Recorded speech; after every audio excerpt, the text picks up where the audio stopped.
नमस्कार, RV the vision की इस ऑनलाइन प्लेटफॉर्म पर आप सभी लोगों का स्वागत है। इस वीडियो में हम लोग 23 अगस्त को यूपीपीडी एग्जाम के प्रथम शिफ्ट के जीएस के प्रश्नों का हल देखेंगे। और इसमें देखिए आपका रीजनिंग पूछा गया था, हिंदी पूछा गया, मैथमेटिक्स पूछा गया था। तो अभी हम लोग जीएस के प्रश्नों का हल देखेंगे। इसके बाद हम लोग सभी सब्जेक्ट को बारी बारी से देखेंगे। तो जीएस में पहला प्रश्न पूछा गया था, द स्कारलेट लेटर किसने लिखी? ऑप्शन दिया गया है Mark Twain, Herman Melville, Washington Irving या फिर नथानियल हार्थोन। तो राइट आंसर इसका क्या हो जाएगा? Right answer option number D होगा, नथानियल हार्थोन। प्रश्न संख्या 114 देखते हैं। 114 में पूछा गया है, उपयोगकर्ताओं के बीच लगातार संचार को प्रोत्साहित करने के लिए किस सोशल मीडिया प्लेटफॉर्म में स्ट्रिक्स नामक सुविधा है? ऑप्शन दिया गया स्नैपचैट, इंस्टाग्राम, ट्विटर या फिर फेसबुक। तो राइट आंसर क्या हो जाएगा? राइट आंसर ऑप्शन नंबर ई हो जाएगा, स्नैपचैट। प्रश्न संख्या 115 देखते हैं। 115 में पूछा गया है, पल्लव राजवंश की राजधानी कहाँ स्थित थी? तंजावुर, मैसूर, कांचीपुरम या फिर मदुरई। तो राइट आंसर इसका क्या हो जाएगा? Right answer option number C हो जाएगा, कांचीपुरम।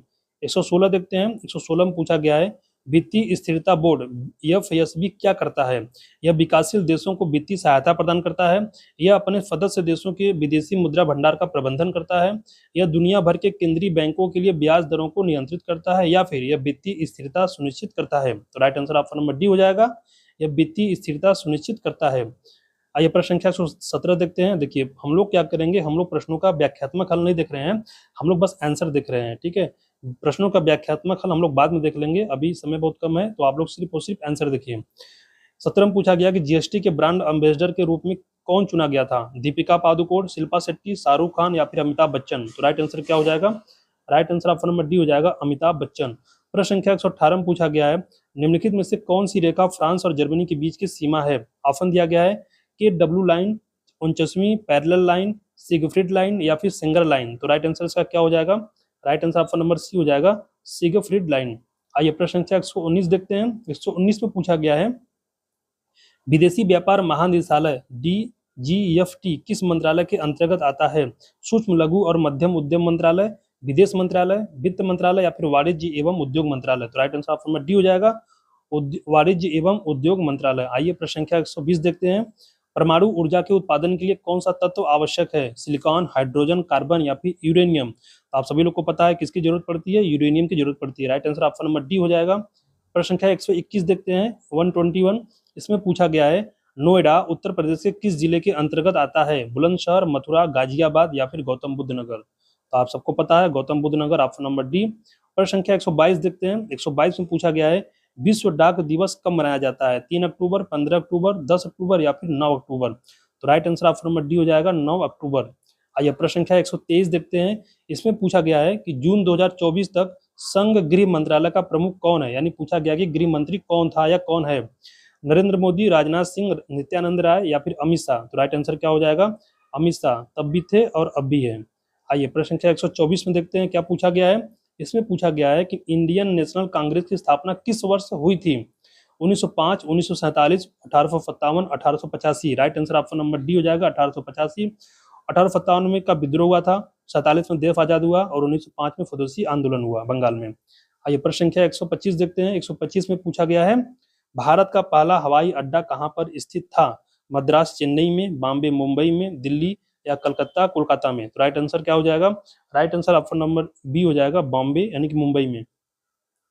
आइए प्रश्न संख्या देखते हैं 126। इसमें पूछा गया है, भारत में व्यवसायों के लिए सेवाओं हेतु जीएसटी पंजीकरण के लिए थ्रेशोल्ड लिमिट सीमा क्या है?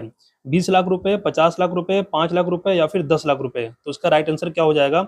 इसका राइट आंसर देखिए, इसमें ऑप्शन नंबर ई हो जाएगा, 20 लाख रुपए। ठीक है, इसमें जो 20 लाख रुपया होता है वो होता है फॉर सर्विस प्रोवाइडर, और जो 40 लाख रुपया होता है वो होता है business dealing exclusive in goods के लिए होता है। ठीक है, तो 20 लाख रुपए राइट हो जाएगा। चलिए अगला प्रश्न देखते हैं 127। इसमें पूछा गया है, डॉट डॉट डैश दिया है, प्रश्न पूछा है, में दुर्भावनापूर्ण फाइलों वाली छवियों का उपयोग हैकर को आपके खाते की जानकारी चुराने या आपके कंप्यूटर को संक्रमित करने में मदद करने के लिए किया जाता है। Image phishing, catfishing, VPN या फिर स्मिशिंग। तो राइट आंसर इसका क्या हो जाएगा? Right answer option number A हो जाएगा, इमेज फिशिंग। ठीक है, क्या हो जाएगा? Image fishing. आइए प्रश्न संख्या देखते हैं 128। 128 में पूछा गया है, क्रोएशिया गणराज्य की राजधानी क्या है? राजधानी जीके का प्रश्न है, राजधानी हो गया, मुद्रा हो गया, ये सब जो है कि जीके के प्रश्न होते हैं। पूछा गया कि क्रोएशिया गणराज्य की राजधानी क्या है, मैक्सिको सिटी, डुब्रोवनिक, जाग्रेब या फिर एम्स्टर्डम। तो राइट आंसर क्या हो जाएगा, right answer option number C हो गया, जाग्रेब। अगला प्रश्न देखते हैं 129, इसमें पूछा गया है आतंकवाद से लड़ने में सूचना साझा करना किन तरीकों से महत्वपूर्ण हो जाता है। ऑप्शन दिया गया है, यह आतंकवादी संगठनों को सुरक्षा एजेंसियों द्वारा हमलों को अधिक प्रभावी ढंग से समन्वित करने में सहायता करता है, यह अन्य देशों के साथ संबंधों में सुधार करता है, यह अधिकारियों को संभावित खतरों को अधिक तेजी से पहचानने में सहायता करता है, या फिर यह सेना की क्षमताओं को मजबूत करता है। तो राइट आंसर इसका क्या हो जाएगा, राइट आंसर ऑप्शन नंबर ई हो जाएगा, यह आतंकवादी संगठनों को सुरक्षा एजेंसियों द्वारा हमलों को अधिक प्रभावी ढंग से समन्वित करने में सहायता करता है। आइए अगला प्रश्न देखते हैं, प्रश्न संख्या 130 में पूछा गया है भारत के किस पड़ोसी देश को थंडर ड्रैगन की भूमि के नाम से जाना जाता है। तो आप हमेशा से पढ़ते चले आ रहे हैं, किसको कहा जाता है, किसको जाना जाता है, यह जाना जाता है भूटान को। आइए प्रश्न संख्या 131 देखते हैं, 131। इसमें पूछा गया है कि निम्नलिखित में से कौन सा सोशल मीडिया प्लेटफॉर्म नहीं है, इंस्टाग्राम, गूगल, ट्विटर या फिर फेसबुक। तो आप लोग इंस्टाग्राम चलाते हो, आप लोग ट्विटर चलाते हो, फेसबुक चलाते हो, ठीक है, सोशल मीडिया प्लेटफॉर्म के रूप में, जबकि गूगल क्या होता है, सर्च इंजन है। तो राइट आंसर क्या हो जाएगा, पूछा कौन सा नहीं है, तो right answer option number B हो जाएगा, गूगल। 132 में प्रश्न पूछा गया है कि निम्नलिखित में से किस प्रकार का प्रदूषण संवर्ध त्वरित यूट्रोफिकेशन है। ऑप्शन दिया गया मृदा प्रदूषण, जल प्रदूषण, ध्वनि प्रदूषण या फिर ऊष्मीय प्रदूषण। तो राइट आंसर इसमें क्या हो जाएगा, right answer option number B हो जाएगा, जल प्रदूषण।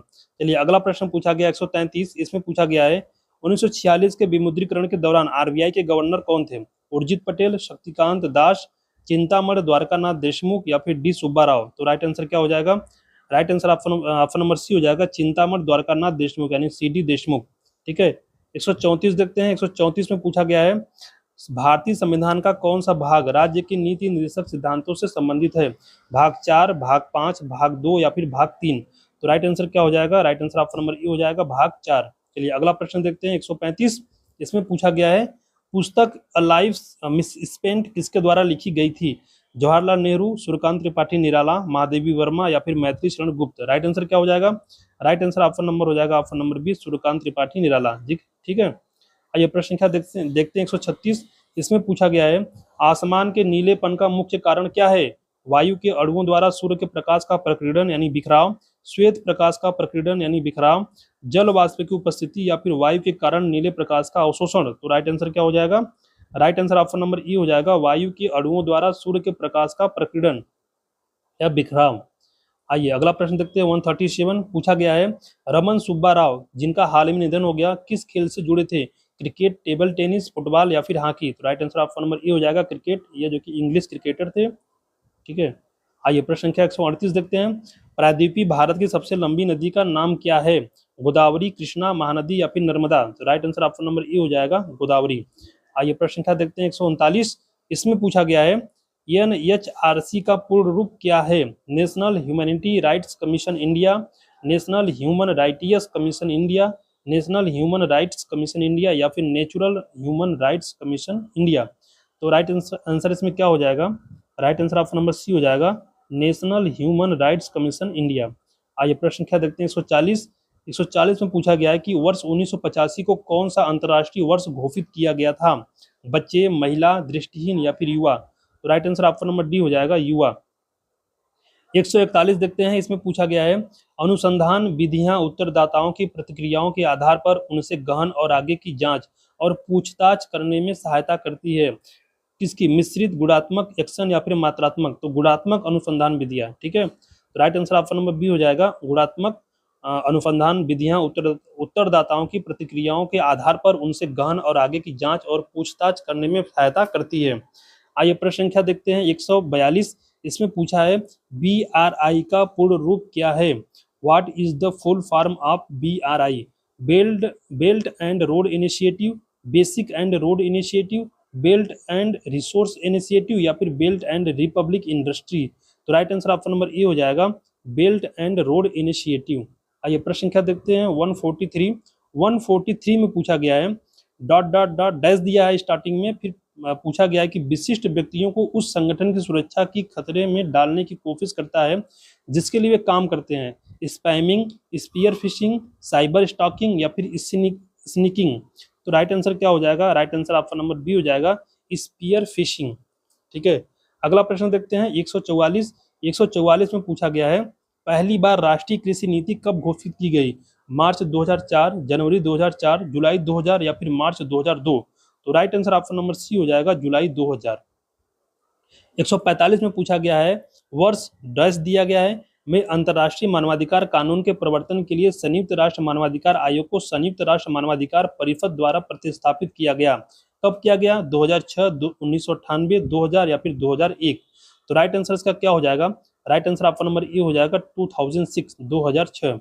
आइए प्रश्न संख्या 146 देखते हैं। इसमें पूछा गया है, अफ्रीका के आर पार दौड़ लगाने वाले पहले व्यक्ति कौन है? सिसाय लेम्मा, कैनेनिसा बेकेले, डेनिस किमेटो या फिर रस्कुक? तो right answer option number D हो जाएगा, रस्कुक। अजीब अजीब नाम दिए गए हैं। क्वेश्चन नंबर 147 में देखते हैं, प्रश्न पूछा गया है, भारतीय कृषि अनुसंधान संस्थान ने भारत में संरक्षित बासमती किस्मों की खेती के लिए किस देश के खिलाफ कानूनी कार्रवाई की मांग की है? म्यांमार, बांग्लादेश, अफगानिस्तान, पाकिस्तान? सभी पड़ोसी देश हैं। राइट आंसर क्या हो जाएगा, right answer option number D हो जाएगा, पाकिस्तान। चलिए अगला प्रश्न देखते हैं, प्रश्न संख्या 148 में पूछा गया है, कौन सा भारतीय राज्य अपनी अनूठी वारली चित्रकला के लिए जाना जाता है? महाराष्ट्र, राजस्थान, मध्य प्रदेश या फिर Odisha? Right answer option number A हो जाएगा, महाराष्ट्र। आइए प्रश्न संख्या 149 देखते हैं। 149 में पूछा गया है, चिकनकारी एक पारंपरिक कढ़ाई शैली है जिसकी उत्पत्ति उत्तर प्रदेश के किस शहर में हुई है? लखनऊ, नोएडा, प्रयागराज या फिर वाराणसी? तो इसका right answer option number A हो जाएगा, लखनऊ। आइए प्रश्न संख्या 150 देखते हैं, जो प्रथम शिफ्ट का अंतिम प्रश्न था। इसमें पूछा गया था, महासागरीय अम्लीकरण का प्राथमिक कारण क्या है? समुद्री जल द्वारा CO2 का अवशोषण, अत्यधिक मछली पकड़ना, तेल का रिसाव या फिर समुद्री जल के तापमान में वृद्धि? तो राइट आंसर क्या हो जाएगा, राइट आंसर ऑप्शन नंबर हो जाएगा ए, समुद्री जल द्वारा CO2 का अवशोषण। कुल यह जो कि जीएस के और जीके के कुल जो प्रश्नों की संख्या थी 38 थी, और बहुत ही अच्छे प्रश्न थे। बहुत ज़्यादा इजी भी, आसान भी नहीं कर सकते हैं और बहुत टफ भी नहीं कर सकते हैं, मॉडरेट था। तो इसके बाद हम लोग और भी विषय के पेपर का हल देखेंगे। पूरा वीडियो देखने के लिए आप सभी लोग का बहुत बहुत धन्यवाद।